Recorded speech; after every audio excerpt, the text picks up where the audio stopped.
When you're thinking of England, you're probably thinking of a scene a little bit like this. But when I'm thinking about my next guest, this, and this is far more relevant. Tom Billinge is a Revgear team member, lifelong martial artist, and he's pretty enthusiastic about creating some punch-ups in the woods. If you want to know more, stay tuned to this episode.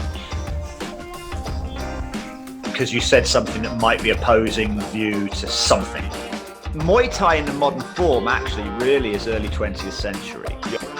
They've got some experience in something. Weird bit of capoeira at the beginning of the Muay Thai class just to kind of annoy you when you're sparring. It definitely freaks you out for a second. Because it's different, because it's staying truer, or at least as true as possible, to the historic setting of boxing, what boxing came out of.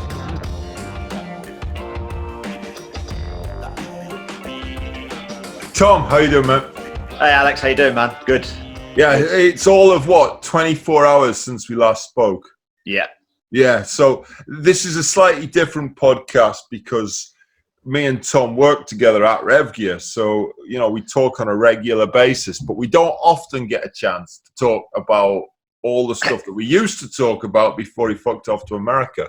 Right. So I thought it's often just business.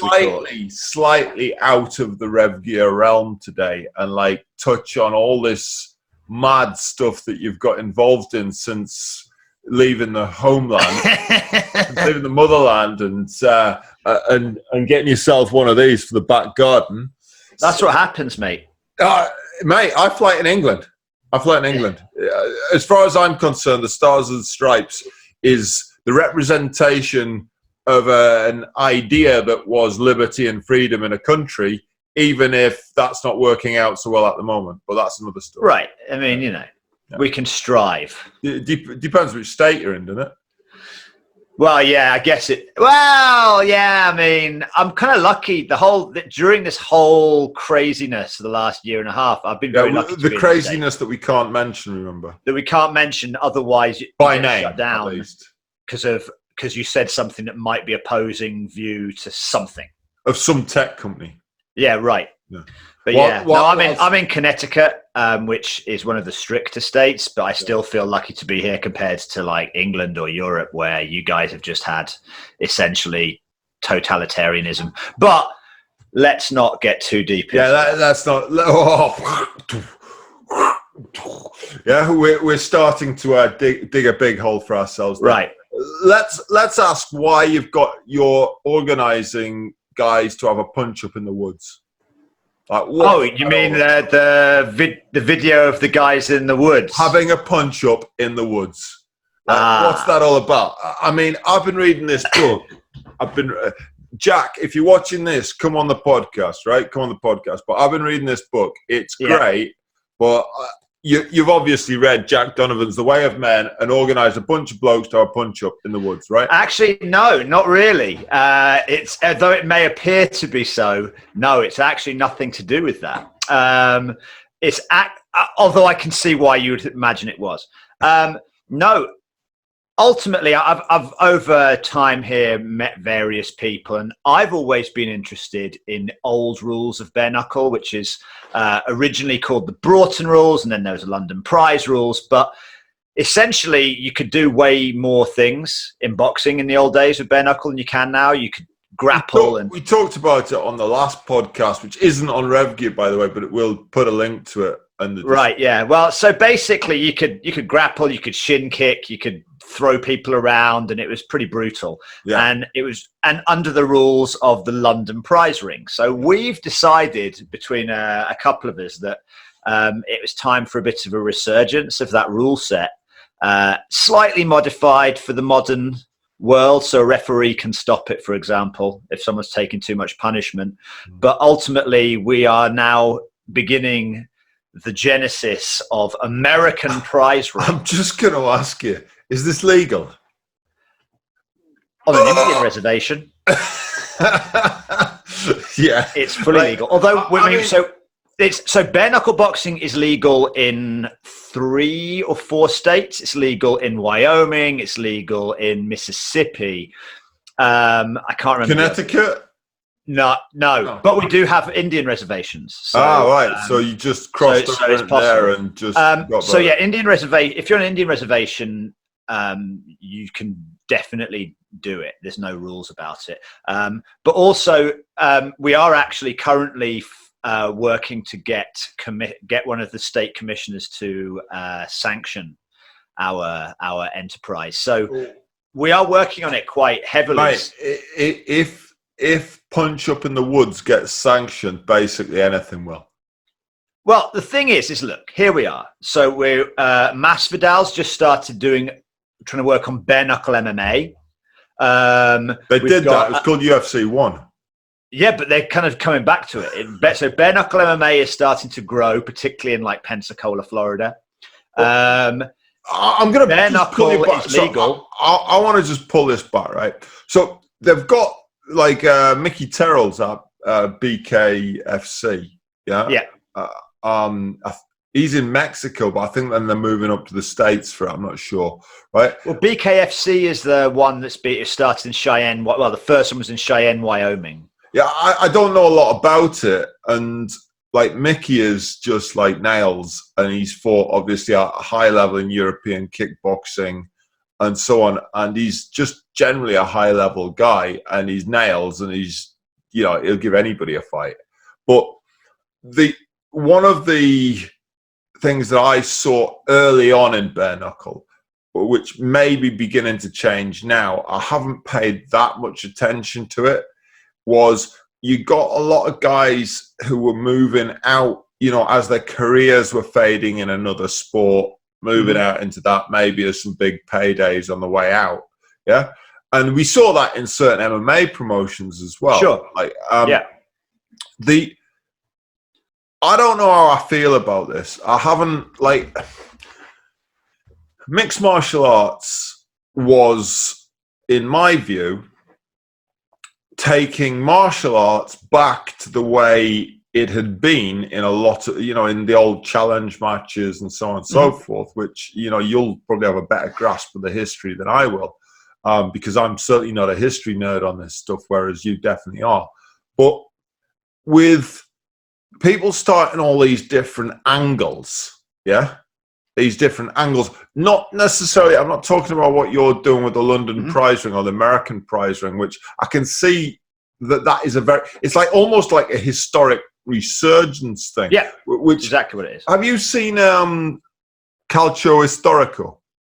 Yeah, Calcio Historico in Florence, in Florence, yeah. Yeah, I love it. I know a couple of guys. I know a couple of guys from Rome who shall we say participated in that. Oh, that's awesome. Right. I'd love to, but I can't. It's just a punch up.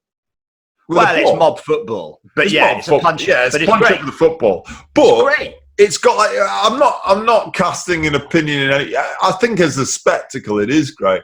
But isn't that the mark though really of everything, because it is entertainment ultimately.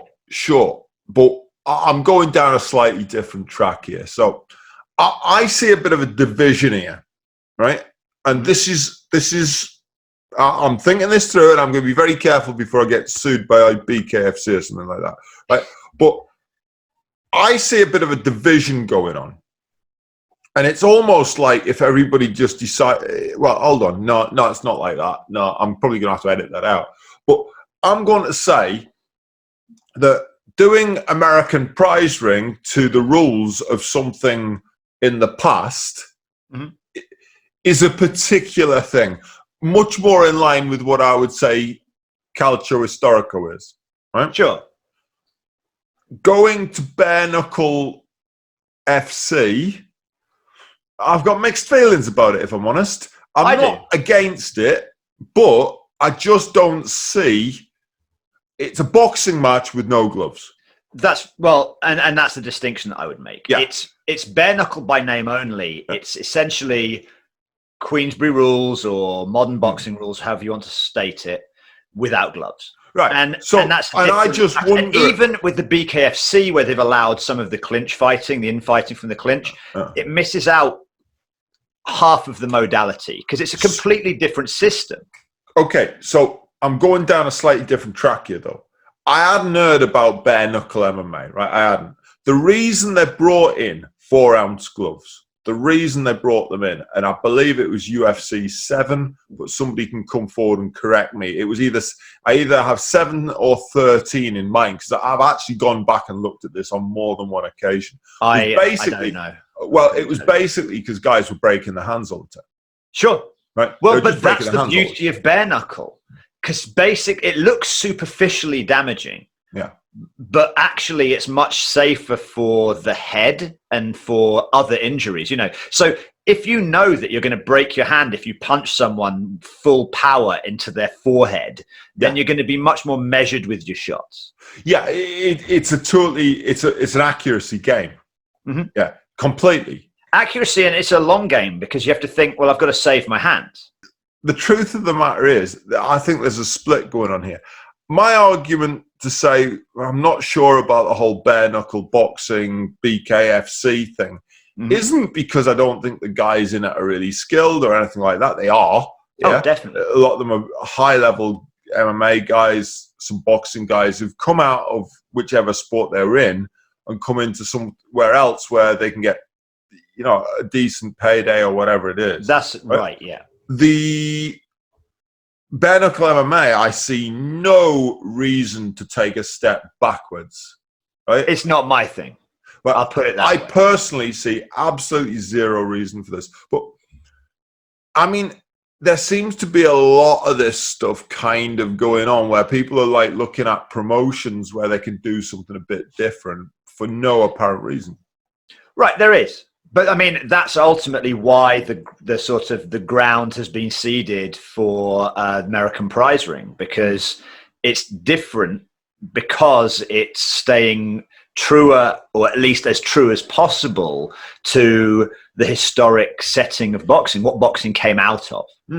Well, I don't. You see, that's why I'm saying I see a split in this. I see it as more of a. I see, like, you've got street beefs, which again. Yeah. I'm not just which is entertaining, but you know, to me, it isn't very. Like, it isn't a high level of fighting. No. And I'm sure the guys who run it would probably readily admit that. Yeah, right. But they're making millions of dollars, so they don't really care. They don't care. Yeah, but to me, it'd be like going.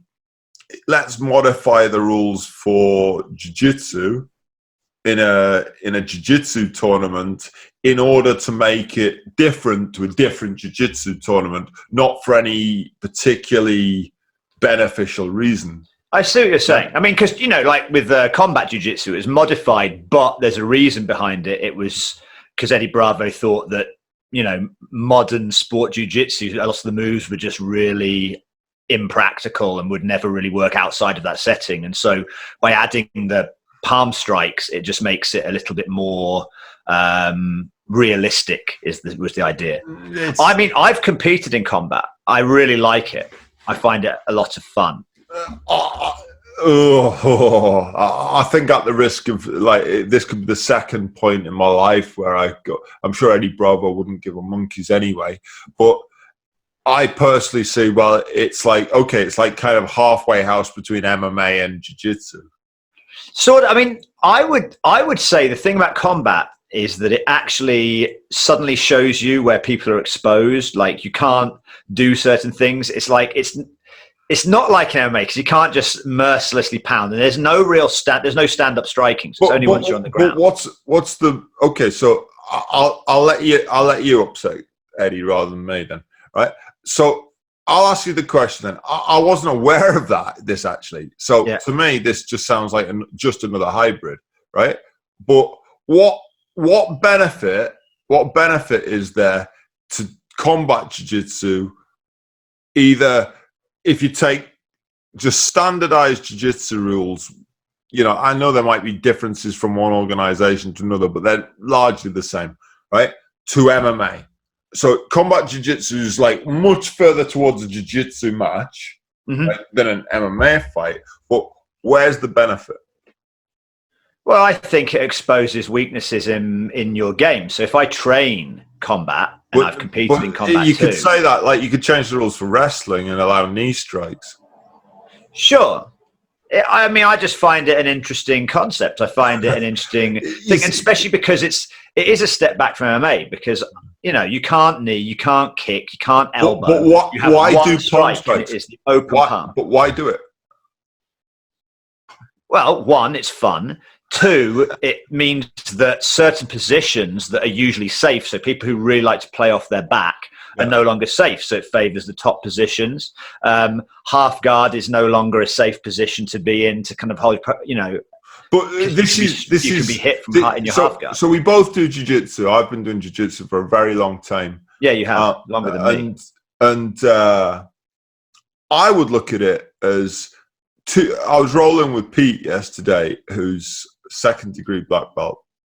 Yeah, he's a beast. And I mean, Pete, when he's passing your guard, it's like there is no safe position. There is no. It's over. At a high level, at a highish level, there's no such thing as a safe position against a good jiu-jitsu practitioner, no matter what. Palm strikes or no palm strikes. So I don't understand what it brings to the party. It stops MMA you being too comfortable. It stops you resting too comfortably in certain positions, and it means you have to fight for certain things. It's a different game. I mean, if you ever train it and you'll actually, I could see but I have trained MMA with strikes from everywhere, right? Yes, of every type, right. But there's the difference. Every type, and I know that being on your back against a guy who can punch you in the face. Sure. Right? Or elbow you in the head is very different to just playing jiu-jitsu. Yeah, right. But certainly taking the gi off. I see the sense in having no gi and gi. Definitely. Yeah. I definitely don't. Right, yeah. I got you. Don't see the sense in adding a strike in that doesn't then allow all the other strikes. I mean, I do. I like it. I just think it's fun, and it is entertaining to watch, more so than I would say normal jiu-jitsu. Okay. I'm going to. And like I said, at the end of the day, in terms of combat sport, the entertainment value is not to be diminished. I just wonder whether, when you come down to it, all combat sports, if you call them a sport, have a rule set. Otherwise, they're no longer a sport. Oh yeah, no, they have to have a rule set, right? But what we're seeing here with this combination of evolution and devolution, right, of combat sports is you can see why K1 or K1 style rules, glory style rules, would speed up Muay Thai. Yeah. And encourage more boxing. And obviously you're a Muay Thai aficionado. You've spent years and years and years in the Far East. You've been around it. And you've also had a bit of experience with Lethwei, right? Yeah, I have, yeah. So I trained in Myanmar. Yeah. Now look at Lethwei, which is a traditional thing, which a lot of the audience won't know a lot about Lethwei. Just for clarity, can you tell us a little bit about the difference between Lethwei, right? Lethwei. Yeah. It's actually Letwei, but Lethwei is the way the Westerners pronounce it. Yeah. Okay. So tell everyone what the difference between Lethwei and Muay Thai is and how that came about. But they're historically accurate, aren't they? Yeah. Well, so Muay Thai in the modern form actually really is early 20th century. Yeah, I'm aware of that. Gloves and stuff were added with kind of cross-pollination with British boxing and the British being in that general area, around there. But so Muay Thai comes out of a battlefield art called Muay Baran, and also various other kind of local fighting styles that are very similar, but ultimately wore either hand wraps of some description or ropes. And we talked kind of extensively about the progression of boxing in that last podcast, which was really interesting. I think a lot of people who are interested in martial arts on a historical perspective should probably track back and have a little look at that. And I think a lot of people who do Muay Thai would probably know that it came from Muay Baran, right? Yeah. But Lethwei is something different. So let's just switch to that for a second. So okay, so the Thais have their battlefield Muay Boran. Yeah. Lethwei is about 2,000 years old. There's paintings of it on old monuments and stuff like that. And again, it likely comes initially out of a battlefield art and then kind of was used in temple festivals. Like if you have a religious festival, they just get the kids or whatever, or the local men to challenge each other to fight. And so Lethwei, it never really evolved. There's a certain point that it hit and it never changed into the modernized glove version. It was in a ring, but ultimately stayed very true to its original form. And so the differences, if we're going to talk about the main difference between Lethwei and Muay Thai, are that Lethwei doesn't wear gloves. They wear gauze hand wraps, very light ones too, with some like electrical tape around it. It's classy. Nevada State Commission approved. Right, yeah. Well, apparently it might be getting commissioned in the US, or at least or somebody has commissioned it, but I don't know enough about it. To add to the plethora of additional combat sports, yeah, it's exciting times. But so it also allows a lot more throws. It allows hip throws, which Muay Thai doesn't. It allows hooks and trips. It allows you to even suplex. So a whole load of grappling is allowed that is banned in Muay Thai. And then, of course, the real game changer is the 9th limb, which is the headbutt. Yeah. And so that changes the clinch entirely, because you now have to think about that other person's head being there as well, which you don't have to think about in Muay Thai so much. I mean, you can rub, you're going to have a bit of a kind of a not a headbutt in Muay Thai, but not a clear headbutt. Yeah. Now, here's the thing though. There's like a lot of controversy because there's a whole bunch of Lethwei guys and a whole bunch of Muay Thai guys, and the Lethwei guys try to say, oh, Lethwei's way superior to Muay Thai. And the Muay Thai guys are like, well, Lethwei's ugly and it's kind of like Neanderthal. But actually, the reality is they're just, while they look similar, I think they're quite different.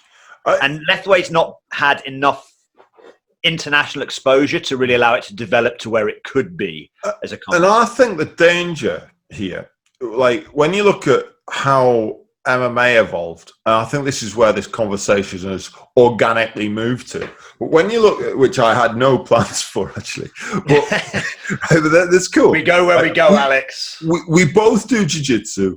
Yeah. We've both done stand-up of some description for a very long time. Yeah. I mean, I'm ironically currently running a Muay Thai club. I would tell everybody I've never really done true Muay Thai in my life. I've done a dozen sessions maybe of true Muay Thai, right? Mainly when I train with Mac Vertex, right?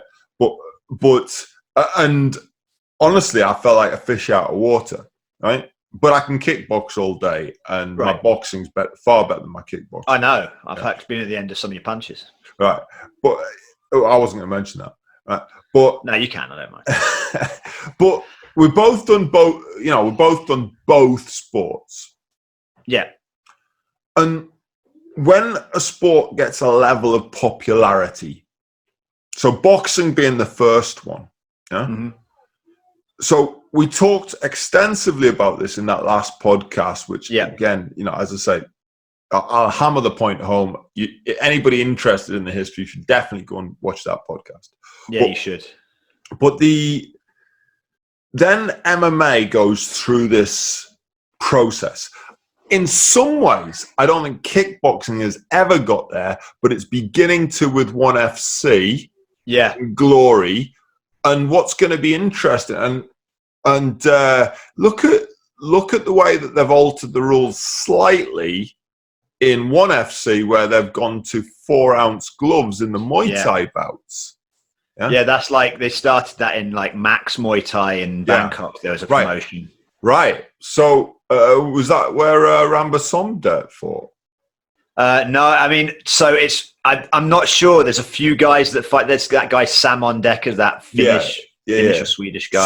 So when you get a sport that starts getting a level of popularity, boxing being the first one, I'd say MMA probably the second. Like obviously we could all argue that there's been judo and wrestling, but they've never had the popularity, global popularity that boxing and MMA have achieved. Yeah? Right. And then they start over time, they modify the rules slightly in some cases. Like if you look at MMA, the way MMA started and the where it is today, in terms of the UFC at least, has moved significantly, but the core of it's still there. You can grapple, you can kick, box, you can box. They got rid of the headbutt too, didn't they? Sorry? They got rid of the headbutt too, because you could do that in days. Of course. You could do it in the old prides as well. Yeah, that's right. Yeah, you could. Yeah. You could. I mean, you could football. You could like literally football kick somebody on the ground. Well, ultimately, they modified the rules for two basic reasons, as far as I can see. Primarily for spectator value. Yeah, always has been. Yeah. And secondarily for safety. Yeah. Right. And albeit some of the promotions might want us to switch that round in terms of the priority and might argue it the other way. No, it's definitely for spectator value. I mean, historically, it's been for spectator value and gambling. Those are the two things that change sports the most. Yeah, exactly. And of course, nobody wants the athletes to be severely injured. No. But everybody knows, who's ever trained MMA, boxing, even jiu-jitsu and Muay Thai, that most of the injuries happen in the gym, not in the fights. Oh, yeah. Yeah. Most injuries that people have happen in the gyms, not the fights. For sure. Like, okay, it's when they happen in the fights that they're spectacular and everybody sees it. But when they happen in the gym, obviously, if somebody breaks their knee in the gym or breaks their ankle or snaps their shin, all the horrible things that can happen. Oh, yeah, it's disgusting, isn't it? Yeah, it's terrible. Actually, it's not worth thinking. I feel physically unwell. I'm the same. But we all, we've all been in MMA training, or anyone who's been in MMA training where you're actually training for pro fights. And albeit I've never fought pro rules, right? I've fought the old semi-pro rules, but the old semi-pro rules, not the new semi-pro rules. But I used to train with a whole team who were all training for pro rules fights. So we all sparred pro rules all day long. And I was part of that team. And I was considered one of the guys who was worth sparring with, right? I was in the top of that group. A lot of the guys were all pushing me to actually, why don't you fight pro? Why don't you fight pro? It's like, well, because I'm not a pro and I don't want to be severely injured. And once you hit pro, at least over here, you can never fight amateur again. So... Right, it wasn't that. It was just a case of I just didn't see it as a worthwhile gamble personally, right? Sure. But we were training with heel hooks. We were training with elbow, when it was necessary, when somebody was moving up for that level of competition, whoever it was, you had to train to whatever rule set that they were fighting for, right? And then we had guys training for boxing matches, for kickboxing matches, Muay Thai fights, and you would just drop into whatever rule set you had to train for. Sure, yeah. When you reach a level of popularity with a sport, that's what it's about. Now, Lethway, so to come back to this point, Lethway, combat jiu-jitsu, it's just not got a level of popularity that makes it matter. Right. I mean, I think, and actually, honestly, something like Lethway is always going to be overshadowed by Muay Thai. It'd just be a fringe sport. It's always going to be overshadowed. I mean, it's similar enough where, Muay Thai is already very well established, and ultimately, while it is exciting to watch the bloodiness of headbutts and stuff like that and the bare knuckle element, that's only going to appeal to a certain group of people. And that was one of the things that they didn't try and eradicate. You only have to look at some of the bloodier fights in MMA to know that they haven't ever eradicated that. And, my very first podcast on this Fight Business podcast was the Invicta podcast with Shannon. And Shannon's done more than anyone I've ever met for women's MMA by the looks of things. She's really been a trooper in there. And I had I had some scruples about using the thumbnail that I did, which was a very bloody MMA match. But I thought, well, if you want spectacular and get some clickbait in there. Bloodier the better for me. Yeah, the bloodier the better. But in reality, some of the best fights, there's not a mark on either guy by the end of the fight. Sure. Being a bloody fight doesn't necessarily... In fact, quite often, quite often, not always, but quite often, when there's a bloody ugly match, it's quite often because it's a slight mismatch. Yeah, it can be.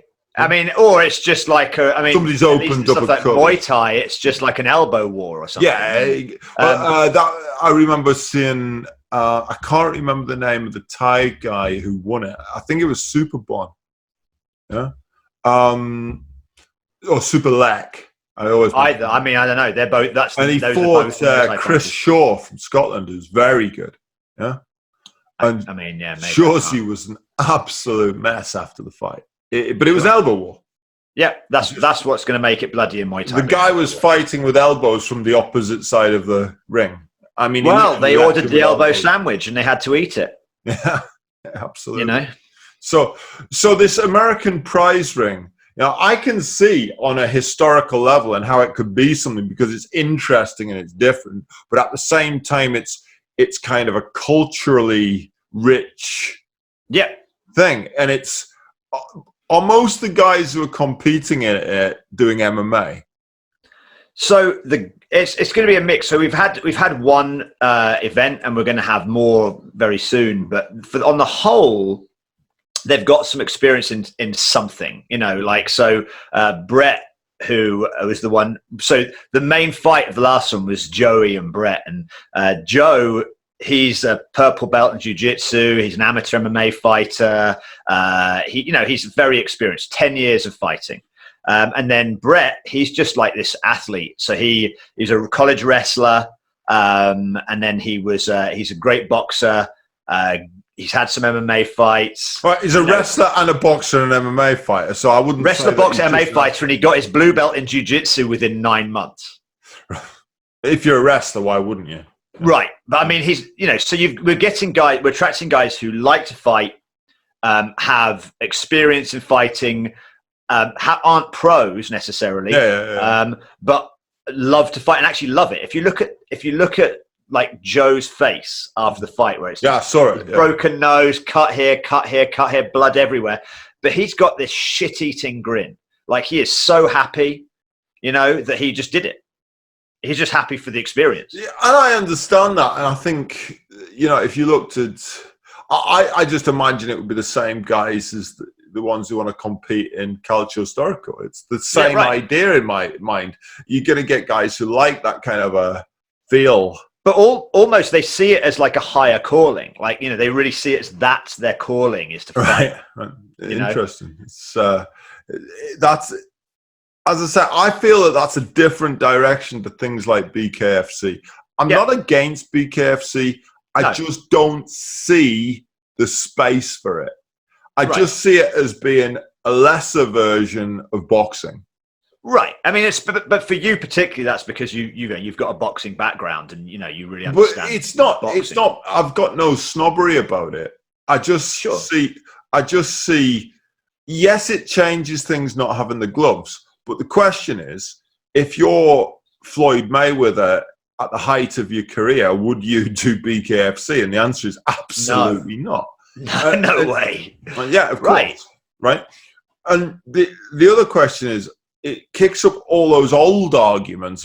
Which one's better than this? Which is better than that? But the reality is the money talks, isn't it? It's like, whoever's going to pay the highest will attract the best athletes. Well, it will. And that's why what we're going to be doing with American Prize Ring is particularly interesting, because it really goes to the heart of bare knuckle, where it's these salt of the earth guys that were just strong and tough, doing it for money on one hand, but doing it because they just really love it.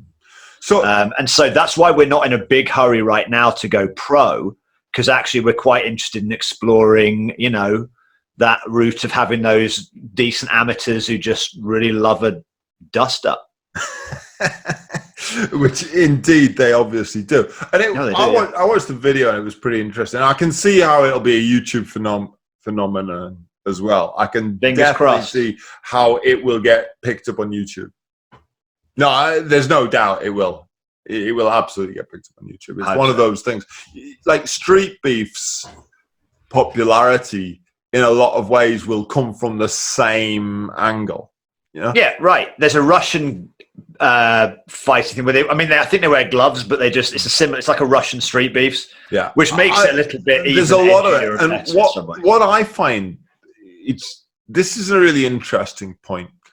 And I see Mike from RKM Training, who I've got scheduled to actually do a podcast with tomorrow, as it happens. Oh, great. Right? But he was talking about this, and he actually went on street beefs, I think. Right? And he was talking about how that propelled his channel along.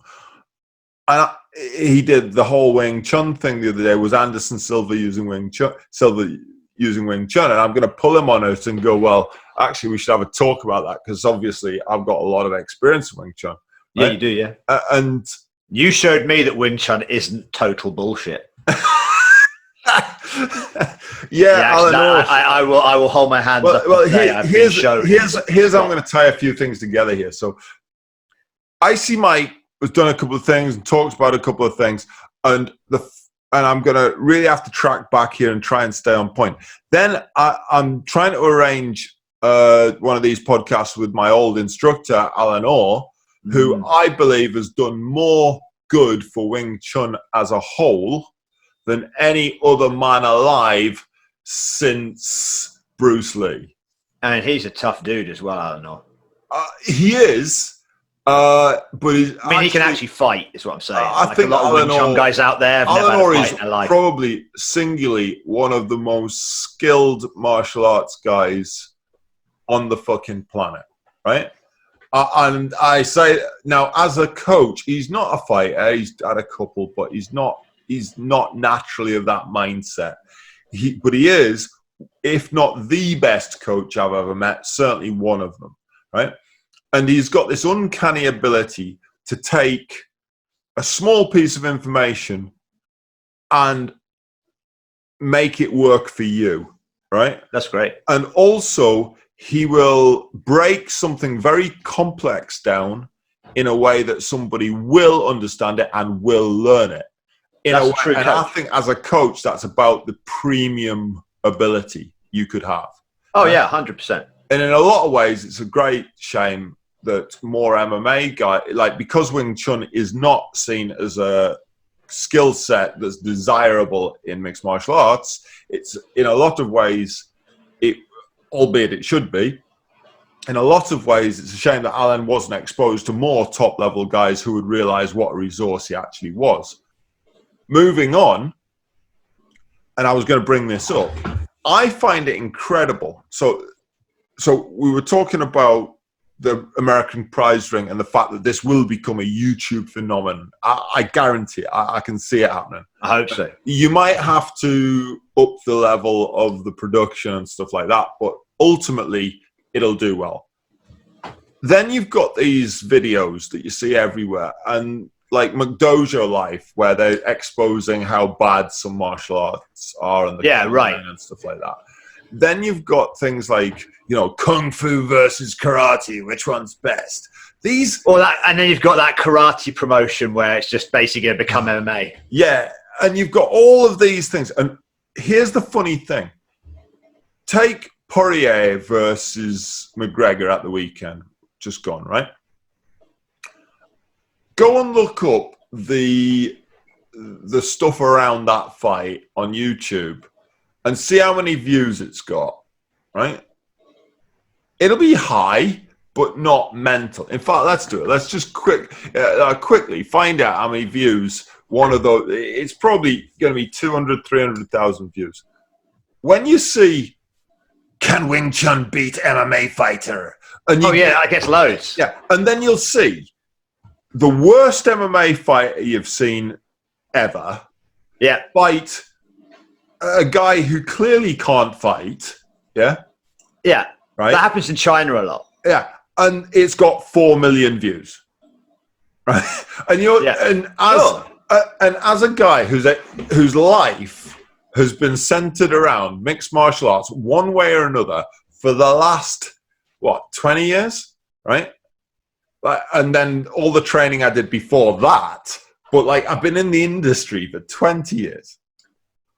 Why is it, after all this time, 25 years of the UFC, that people still want to see, which is clearly the case. Right. Yeah?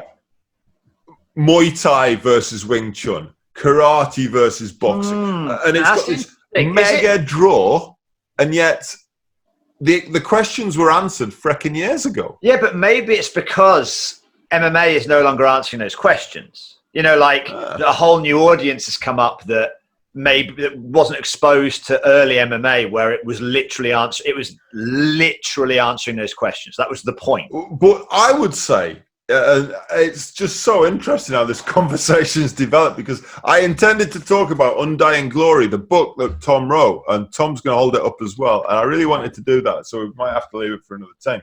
Well, we might have to tag it on. We'll see.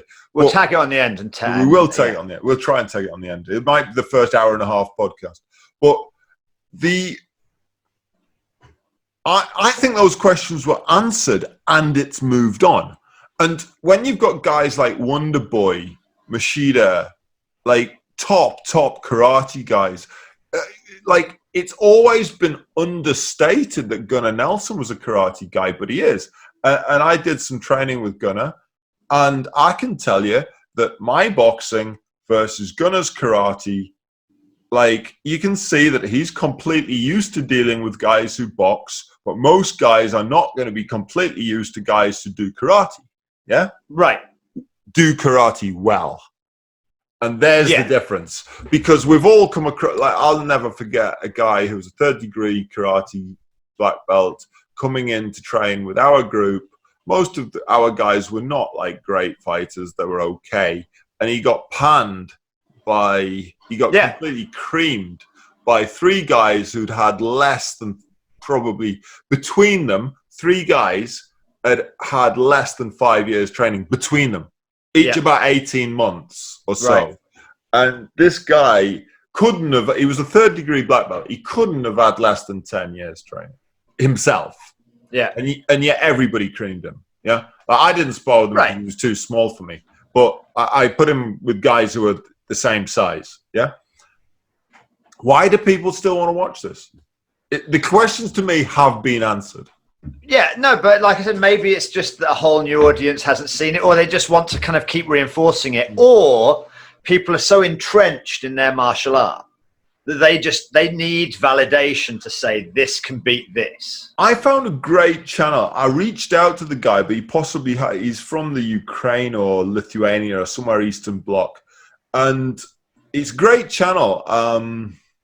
I'll send it over to you. I'm going to put a link to it in the description. Again, I'll find it and put it in. Link. But he was an Aikido guy, and he did some Wing Chun, and he did some other stuff, and then he got into Jiu-Jitsu, Brazilian Jiu-Jitsu, and then found that everything that he was doing was horseshit.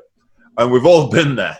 I feel I sent him a message. Well, we've all been there. We've all done things which, were just nonsense, and we were never going to find out. But in the last podcast that I did with Tim from the Fight Dialogue, we were talking about Aikido, and I said simply, well, look, Aikido was a martial art that was only designed to deal with a guy with a 4-foot razor blade.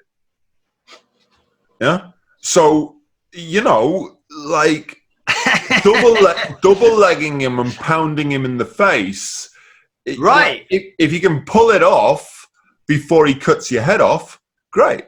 But unfortunately, that's highly unlikely. So the skill was only to redirect the weapon, not really anything else. You had to disarm the guy. You had one chance to live, and it was to get the sword out of this guy's hand. Yeah. Yeah. Right. Or to move him that way so you can go that way. Yeah. And so I don't think it's being given a fair rub of the green. No, because it's not designed to fight against other martial arts and such that way. Well, it is just guys who are doing martial arts with a big 4-foot razor blade. Well, it was designed to fight against specific culturally relevant martial arts. And this is the thing that like gets lost in that conversation, doesn't it? Where people don't have the historical reference, and because every martial art is so commercialized, and they feel a need to sell it as something that it's not. Right. Yeah. Right. I mean, it's like, look, I know a guy, actually, I train with a guy who's a really great martial artist. He's great in anything he does, but he does capoeira as well as one of the things he does. And if he does a weird bit of capoeira at the beginning of the Muay Thai class just to kind of annoy you when you're sparring, it definitely freaks you out for a second. But ultimately, if he was just doing capoeira with none of the other stuff involved in it, it wouldn't work against Muay Thai. I think, in my humble opinion. But then you have to look at what capoeira is, and it's really it was a way of disguising the fact they were doing some kind of martial training. Yeah. It's as simple as that. So in its cultural background, it makes total sense. Yeah. Does it make sense as a pure martial art against other pure martial arts? I don't know. Maybe it's not. exactly the same as Japanese jiu-jitsu. Like every person that you would ever fight in its historical reference was wearing armor. Right. Hence, punching him in the face, waste of time. Simple as that. Is that why Shotokan karate doesn't allow head punching? It allows head kicking, but no head punching. You mean I've never thought about this before. Kyokushinkai. Kyokushin? It's not Shotokai. It's Shotokan. No. It's Kyo. For all you karate guys out there, I'm about to just make the biggest mess. And I apologize to you also. And this is Tom's fault. Right? It's Kyokushinkai. All right, maybe it's Kyokushin, yeah. Yeah, it is. No, that's not the reason. But I always wondered why you could. I know a Kyokushin guy. I'll have to ask him what the basis of that is. I'll tell you this though, in the favor of that Kyokushin karate is that a lot of the guys I trained with in England were Eastern European, Polish and Lithuanian, Ukrainian, and a lot of them came over to England doing with that as their background, and they couldn't find it in England, so they end up training Muay Thai and end up being really, really, really good. At Muay Thai, like really good. So it obviously gives them a foundation that's extremely strong to then develop into something even better. Before we move to the book, because we've got to get 10 minutes in on it, but before we move to the book, I'll tell you a story about when I very first experienced wrestling, Greco wrestling. Right? Okay. Which is wild. I've done it a little bit and it's wild. Which I'd done Wing Chun for years. And in Wing Chun, you have this Chi Sao thing, which gets much maligned and people largely don't understand why anybody does it. And a lot of the problem is a lot of the Wing Chun guys don't have any understanding of why they're doing it either, right? Which breeds a particular problem, but I'm not going to get into that for a second. But what it does do if you do it well, is it gives you very, very good sensitivity of how your whole body links together, and you will link between the floor, your hips, and your shoulders and arms. That's what it's kind of designed for. It's a sensitivity drill, understanding where motion is at any given moment in time and reacting well to it. Right. That's a massive oversimplification. And there'll be some Wing Chun guy who probably won't know what the fuck he's talking about, who will post up some bullshit comment on the YouTube, and then there'll probably be some whole tirade of bollocks, which I won't get involved in. But anyway, I did Greco-Roman wrestling for my very first class in Greco. And the guy just said to me, "How long have you been wrestling for?" First class, never done it before. Yeah? Yeah. No. You've evidently got some experience of this. I said, no, I really haven't. I've never done it before. I've done Wing Chun. He makes no connection with Wing Chun in this, right? Yeah. But all of the mechanisms and all of the way it happens are almost the sensitivity, the movement. Yeah. It's almost identical. And it goes back to the Bruce Lee thing of saying, well, the art of fighting is, one guy, two legs, two arms, one head. Yeah. Right. And ultimately what that shows you is there is intrinsic value in basically all martial arts. Now, it doesn't mean one is superior, one works best in this and that and the other. What it means is that any martial art worth its value will teach you about body movement. Yeah. And some body movement is universal. Here's where I think, and again, this is not universally true, but I definitely think there is some truth to it. In fact, I've considered this on multiple occasions, and since restarting coaching this year, I've started to consider as to whether there's some value in working out some form of patterns, or even learning some of the very basic karate patterns. Yeah, the katas, the really basic ones, the early ones, not the later stuff, the early stuff, because for beginning students, it gives them a foundation of movement which they can actually focus their attention on in a way that is very difficult to do if you're hitting pads or hitting bags or doing it in the air. I can see that. And one of the reasons why you just mentioned this, the Kyokushin guys would then go to Muay Thai because they couldn't find a Kyokushin class and then be very good at it, is because I think a lot of the traditional martial arts, especially, but not only, judo, if you're doing any form of grappling, any form, doesn't matter which form of grappling, if you do judo as a base as a child and then move on to any of the others, you're gonna be streets ahead of anybody who hasn't. Right. No, right. I know that. If you've done karate to any level at all, you know, to a reasonable level, let's just say you've done 3, 4, 5 years of karate or more, certainly if you're a genuine black belt in karate of any type, or taekwondo or anything like that, and then you move on to a kickboxing style martial art or boxing, you will have a foundation that is hard to get elsewhere. Now, you will have to make a lot of adjustments and change. Get rid of those flicky bullshit kicks. But let's not talk about that. But you're right. Yeah. But the point is, I don't think it takes much for somebody to get rid of one of those flicky kicks. No, it doesn't. Turn it into a devastating kick. Definitely. Yeah? And the other thing I have seen it happen. When you see how fast karate can be, and those flicky kicks, as you put it, well, it just depends on whether they can time against a guy who's doing something stronger but less fluid. But I mean, once they turn that into just a you know, Muay Thai and I kick, think guys like Wonder Boy, like Gunnar, like Machida have shown how using a only slightly modified karate style, you know, it can be extremely effective and against anybody, and they're utilizing their style. Now, the question becomes in MMA is like, how much of their style do you have to learn to be able to defend it? But you definitely do. You definitely do.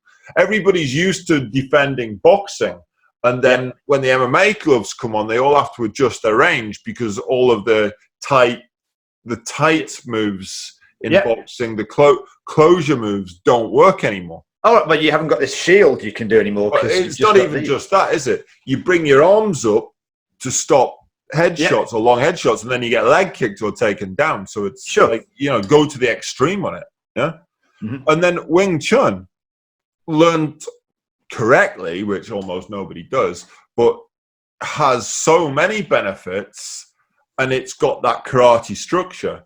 Like, and I only say karate structure, guys. It's not a karate structure as in there is no link with karate. All I mean is it has an independent disclaimer.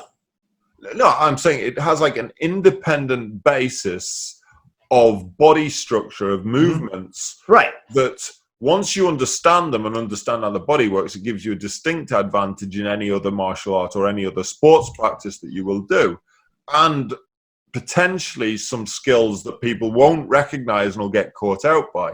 Yeah. Because they've never seen them before. Yeah. Right. So, Undying Glory. Now, Tom came into Revgear because we were desperately requiring a guy who could write. Yeah. We were starting to expand what was originally Revgear's blog, and we turned it into this full-bore magazine website, which we're quite proud of, Tom, aren't we? Yeah, Revgear Sports. We've done a lot of work on that. It's come a long way.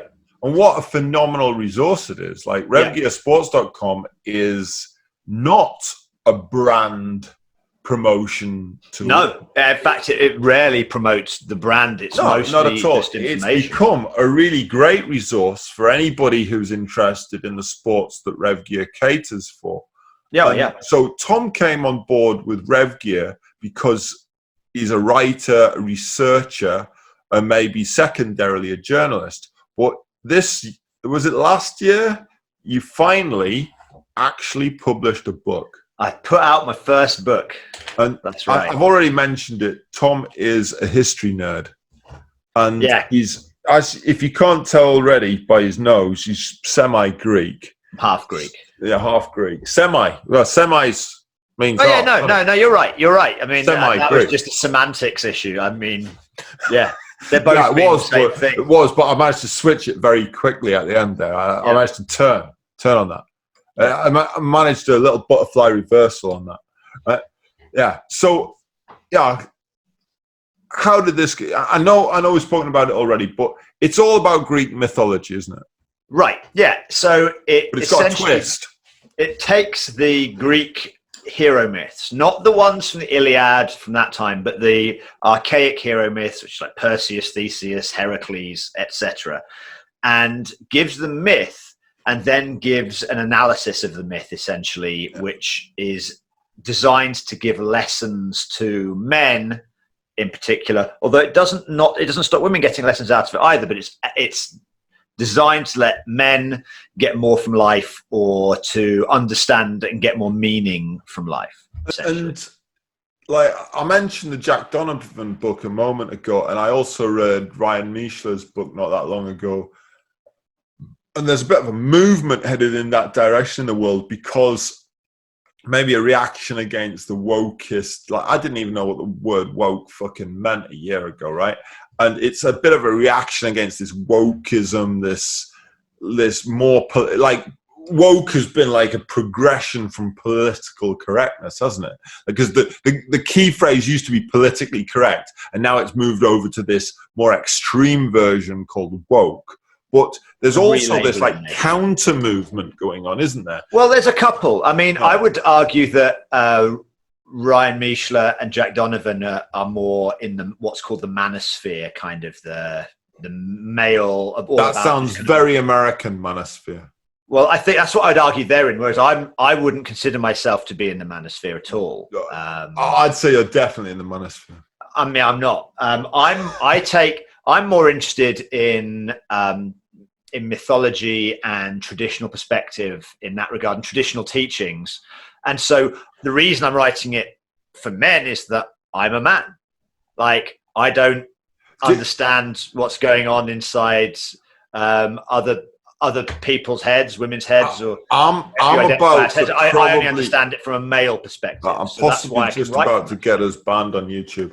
But that's why I'm choosing my words quite carefully. But like, essentially, I understand how I feel about stuff as a man, and so I can talk to other men about that. I feel that whole movement, that like almost counter movement, if you like. And I don't believe it's directly a counter movement to wokeism. Some of it is. Some people definitely are. Some of it, but I think the real movement of it has been that the real movement in it has been more of a countenance to the fact that as men, over a long period of time, our role in society has been denigrated and attacked by society itself. And a lot of guys have looked for a meaning and to reconnect with what they really are. Right. I mean, that's what I'm aiming for in that regard, because for a modern man, it's difficult to know your place in the world. And Tom, you're a bit younger than me, but you're still a Gen X, aren't you? Yeah, I'm the last of the Gen X's. I'm 41. Yeah, and you're just right on the cusp, aren't you? But I'm on the cusp. But I'm on the Gen X side of the cusp. Yeah, I'm sure it'll be in your top 10 favorite movies as well, with Fight Club, right? Massively influential. When you look at all the quotes from Fight Club, but here's the thing: I was reading up a big review of Fight Club again, another one, not long ago, and it talked about you know, it's basically Generation X's movie. Yeah, I can see that. I totally got that.